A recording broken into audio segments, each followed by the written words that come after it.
What's going on, guys? What would Vinny do? Back at it again. So much to be grateful for on this Thursday, March 14th evening. I'm grateful for my new listing in Throgs Neck. Clients were actually past buyers of mine, and now they're entrusting me to sell their home for them. That's always a great feeling. So anyone listening that's looking to buy in Throgs Neck, which is a really hot area of the market right now, a hot part of the Bronx, Throgs Neck, Country Club, Pelham Bay, kind of where I specialize. It's on fire right now. So if you know someone who's trying to get in, this is a perfect house. Let me know. Get in contact with me. Just grateful to my listeners and supporters. Super producer EDD helping me out with getting me all these great guests. My man John Fig, last week's guest, for sharing his journey with us. We're actually working on something together that I'm real excited about, and it's going to be coming soon. It's always fun collaborating with him. We actually did some stuff a while ago. I actually played a little snippet of it on when he was on the show. It was kind of like he sang and I rapped, kind of similar to Linkin Park, and it was actually before Linkin Park, so you can't even say we stole it from them because it was actually before Linkin Park. They were probably a little better than us, but whatever. Our stuff was good, and we were first. So, I actually, speaking of rap, people obviously know I'm a big fan of rap. That's a big part of the show at the end when we ask people their favorite rapper and song. Part of it, and then basketball, of course. So I actually have this station that I've had it, and I guess I didn't know, and I kind of like stumbled upon it, and it's LL Cool J Rock the Bells radio on satellite, and it's just like made my days better. Like I'm real happy. Every day I'm listening to like old school stuff, and it has me feeling good. I'm talking like Rakim and KRS-One. Rappers like that, who I actually think are two of the most underrated rappers of all time. Like everybody, it's always Biggie and Tupac are the favorites. And for me, I think, I don't want to like stir up no controversy, but I feel like their body of work wasn't long enough to be the greatest. And I like them both. I'm more of a Biggie guy, like East Coast. Obviously, I love Biggie, but I just feel like he passed. They both passed, and I just feel like KRS and Rakim were just the longevity of KRS's career and what he did in the Bronx, where I grew up. I feel like they don't get their proper due, and just music this music in general, it just brings you back to like a moment in time. It's a different feeling than when you look at a picture. When you see pictures, it's cool, but it just doesn't have the same feeling of when you hear a song. And most of the time, like you see a picture and like you're young and you're like in better shape, and so you're like a little pissed off about that, more hair. But when you so when you listen to a song, it just, for me anyway, it takes you back. Like today I heard "Check Out My Melody" by Rakim, and there's a part in the song where he says, whether playing ball or bopping in the hall or just writing my name in graffiti on the wall. And those three lines bring me back immediately. Like whether playing ball, right there, I'm right back at Waterbury Park on like a summer day with 50 people standing around watching us play. And then bopping in the hall immediately takes me back to Lehman High School, just bopping in the hall, like walking around thinking like I'm cool in high school, waiting for school to end to go play basketball, and then writing your name in graffiti on the wall. And that just takes me back to like riding on the trains with my boy Jimmy Boy, hitting the highways. And that was our growing up. Those were the things we did. And when you hear it, it just brings you back there, man. Biggie, Jay-Z songs, Run DMC, LL, the Beastie Boys, Gangstar, like, and every group is different memories for me, and it's just all day long. Good stuff, man. I park at work. I don't want to get out of the car. Like I'm just listening to the stuff, thinking about times. And listen, I'm not one of these dudes like that. Oh, I wish I was like, I'm happy now, and I think my better days are ahead of me. So, but it's nice to think back sometimes at the good stuff. And And I listen to the stuff my kids listen to now, and I'm like, what the hell? Like I don't even understand the words. They're like mumbling, and I'm thinking to myself, is this what my parents thought of me when I was listening to Run DMC younger, and they were yelling at me to turn it off, turn the shit off, and I'm like, but it's not, because hip hop was about words and connecting words, like Nas and Biggie, storytelling, like Slick Rick. I remember the first time I heard Children's Story, Lottie Dottie with Dougie Fresh. I mean, my boy Frank put it on at his house. I was in awe. Public Enemy. Listening to 89.1 on Tuesday nights. Remember that when they had the shout outs to people, and they played hip hop one night, and LL Cool J, I knew I'm Bad was going to be on. It was a new, it was just coming out. I waited for it at 12 at night. I stayed up. I taped it. I wrote down every word to the song. I memorized it. I go to school the next day, and I'm singing LL I'm Bad, and I knew every word. The next day it was out, and people like gathering around to hear the song. It was good stuff, and I highly recommend the station, Rock the Bells. So that's the rap part of my show tonight. I'm going to talk about sports, which I do a lot, but I'm going to talk about a different sport tonight. I'm going to talk about football. I know a lot of people hear me talking about the Celtics and the Yankees, and they know I'm a Larry Bird fan. I'm a Yankee fan, obviously, in the Bronx. But in football, I'm actually a Steeler fan. I was lucky enough to go to a Steeler game last year in Pittsburgh, and they were playing the Jets. I didn't even plan that. I was given the tickets as a gift. Amazing town. I had an amazing time. So the reason why I'm bringing them up is yesterday they traded two of the best players on the team, Antonio Brown and Le'Veon Bell. So you would think, like, I'm sure most Steeler fans are mad. Obviously, you trade your two best players. It's not a good day. But I think about it differently, and I'm okay with it. And the reason I'm okay with it is because they were not team players, and they were actually a cancer to the team.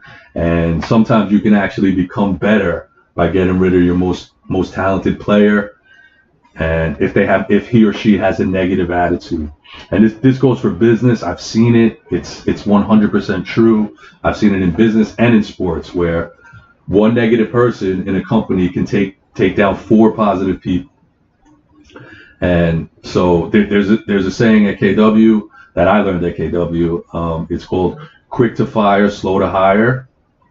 And that's it comes from that premise. Like if someone's causing issues and they're bringing other people down, you need to kind of cut the problem off quickly and just solve the problem, because you don't want to lose good people because of that one problem.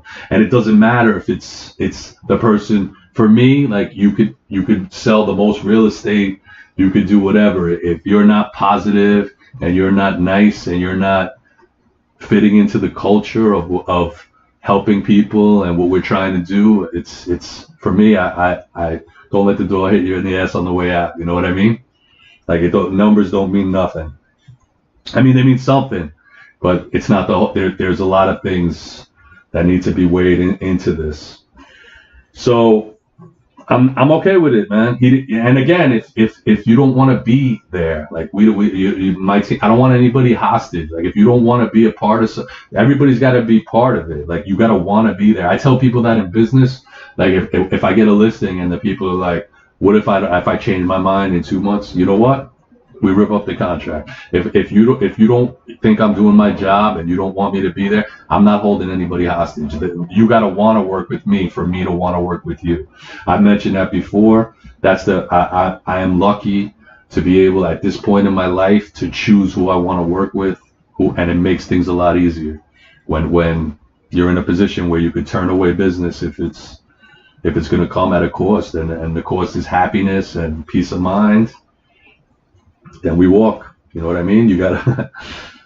So remember that. If you want me to sell your house, you can't be an ass. You gotta be nice, and I'll sell your house for you. So, what else? So yeah, I'm not upset. You would think I'd be upset, but I'm not upset. I think we're gonna be all right.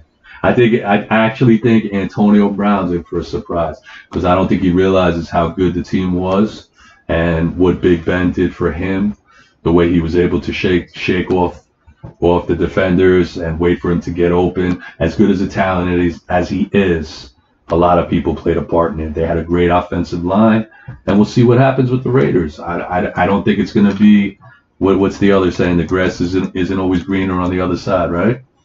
So, Antonio, peace out. I wish you well, but we're going to move on and we're going to be okay. So, what else are we going to discuss? Anyone? So, back to quick to fire, slow to hire.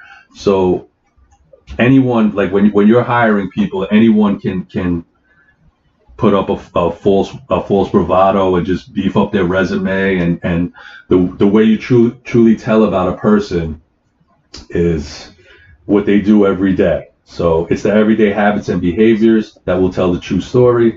So I'm in the process of building my real estate team, and I'm constantly looking for talent. I've taken classes on the process, and just like anything else, building a team is a process that takes time. I'm actually reading a book called The Power of a Positive Team by John Gordon. Proven principles and practices that make great teams great. I usually don't like to speak about books until I'm done with it, but this one's actually, from what I read so far, I'm really enjoying it, and I recommend it to anyone trying to build a team or that's thinking about being on a team. I'll just touch on some of it. So the thing, and I'll tell you, before I go into the book, my experience with people trying to be on a team and people trying to build a team. So people get into real estate to kind of work at their own leisure. So they think they can do work when they want. I mean, and then you find out very quickly that if you want to make a substantial amount of money, that's not the case. But it's kind of a misnomer. It's a myth that people think they can work when they want. So they get into real estate for that reason. Like, you could build your own schedule, but then they also want to join a team.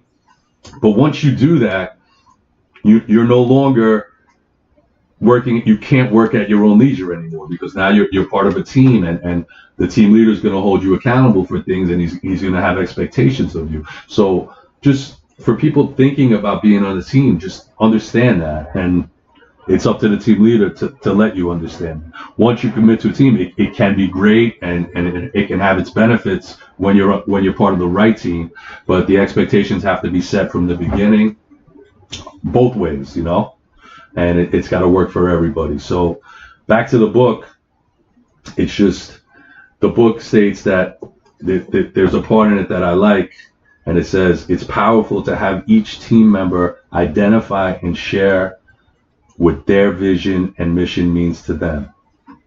So that's kind of the premise of the book so far. Like, you need to everybody's got to have a purpose and a vision.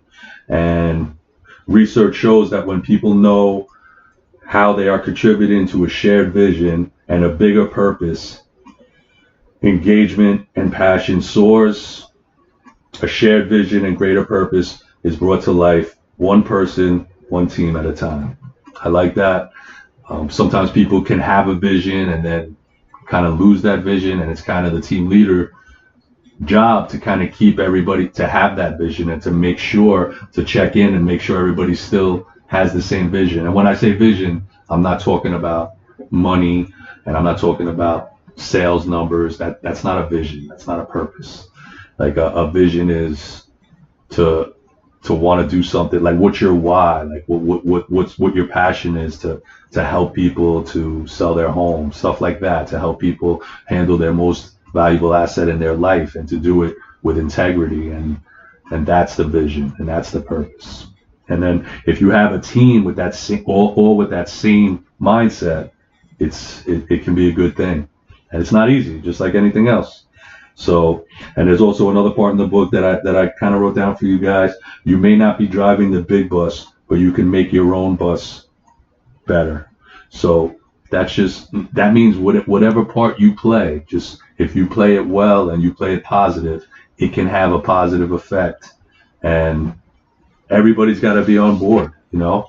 I talk about my basketball experiences a lot, and same thing. I mean, and by the way, I've started playing again recently, which I'm real happy for. I played 3 weeks in a row, and I'm starting to get the excitement back about it. I look forward to it again, and I'm not playing as I play just pick up. I'm not playing in the leagues, but I think back to when I did play in the neighborhood league, and it was let me tell you, the league that I played in was very competitive. Like dudes, this was not like dudes want to win, and I remember people saying that people played for blood in the league, and the people that weren't a part of it kind of didn't understand it.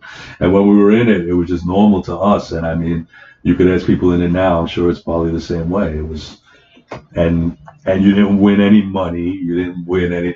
It was just for bragging rights, neighborhood bragging rights, and that was important to people, and it still is, I'm sure.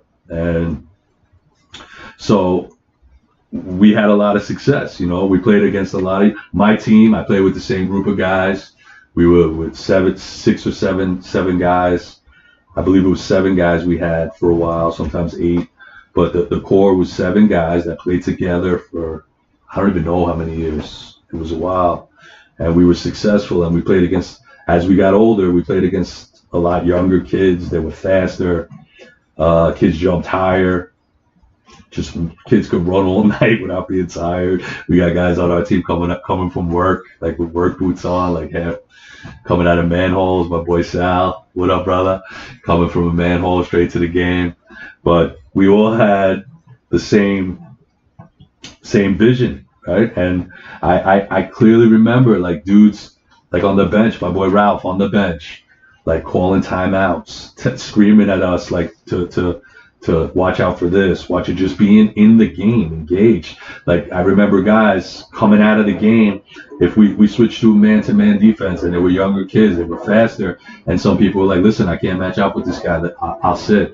Just to, you that's not common, folks. A lot of people would rather score more points and lose the game, but we all had the same. It didn't matter who the man was. The outcome mattered, and we all bought into it, man. And it was a good feeling.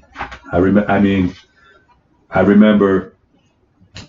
my man Matt just banging all night with dudes, like setting picks, like 100 picks for me, and not taking one shot all game, like, and just at the end of the game, ecstatic when we won. You know what I mean? And he should be, because we wouldn't have did it without what he did. Like, it's not always about the guy who's scoring the points. It's about everything.